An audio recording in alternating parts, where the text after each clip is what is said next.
Hi friends, ಎಲ್ಲರಿಗೂ ನಮಸ್ಕಾರ. Welcome back to my channel. ಇವತ್ತು ಮಸಾಲ ಬೆಳ್ಳುಳ್ಳಿ ಅನ್ನ ಮಾಡ್ತಾಯಿದ್ದೀವಿ.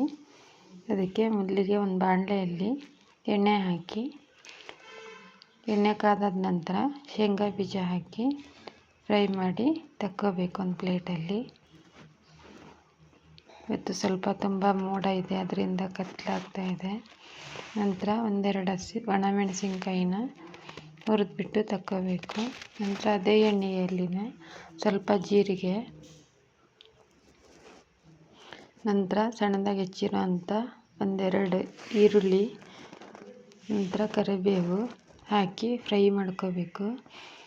ಇದು ಒಂದು 5 ನಿಮಿಷದಲ್ಲಿನೇ ರೆಡಿ ಮಾಡ್ಕೋಬೋದು. ಸ್ವಲ್ಪ ಖಾರದ ಪುಡಿ, ನಂತರ ಬೆಳ್ಳುಳ್ಳಿ, ಶುಂಠಿ ಮತ್ತು ಖಾರದ ಪುಡಿ ಹಾಕಿ ಚೆನ್ನಾಗಿ ಜಜ್ಜಿರೋದನ್ನು ಅದು ಒಗ್ಗರಣೆಗೆ ಹಾಕಿ ಮಿಕ್ಸ್ ಮಾಡ್ಕೋಬೇಕು. ಇನ್ನೊಂದು ಸ್ವಲ್ಪ ಖಾರದ ಪುಡಿ ಹಾಕಬೇಕು. ಹಾಕಿ ರುಚಿಗೆ ತಕ್ಕಷ್ಟು ಉಪ್ಪು. ಇದು 5 ನಿಮಿಷದಲ್ಲಿನೇ ಅನ್ನ ರೆಡಿ ಇದ್ದರೆ 5 ನಿಮಿಷದಲ್ಲಿನೇ ರೆಡಿ ಮಾಡ್ಕೋಬೋದು. ನಂತರ ಸಣ್ಣದಾಗಿ ಹೆಚ್ಚಿರೋದು ಕೊತ್ತಂಬರಿ ಸೊಪ್ಪು, ನಂತರ ಮಾಡಿರೋ ಅಂಥ ಅನ್ನ ಹಾಕಿ ಕಲಸಿದ್ರೆ ರೆಡಿ ಆಗುತ್ತೆ.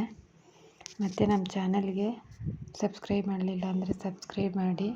ಮತ್ತು ಇದು ರೆಸಿಪಿ ನಿಮಗೂ ಕೂಡ ತುಂಬಾ ಇಷ್ಟ ಆಗುತ್ತೆ. ನೀವು ಕೂಡ ಮಾಡಿ ನೋಡಿ, ಮತ್ತು ಹೇಗಿತ್ತು ಅಂತ ಕಮೆಂಟ್ ಮಾಡಿ. ಈಗ 5 ನಿಮಿಷದಲ್ಲಿ ಬೆಳ್ಳುಳ್ಳಿ ಮಸಾಲ ಅನ್ನ ರೆಡಿಯಾಗಿದೆ.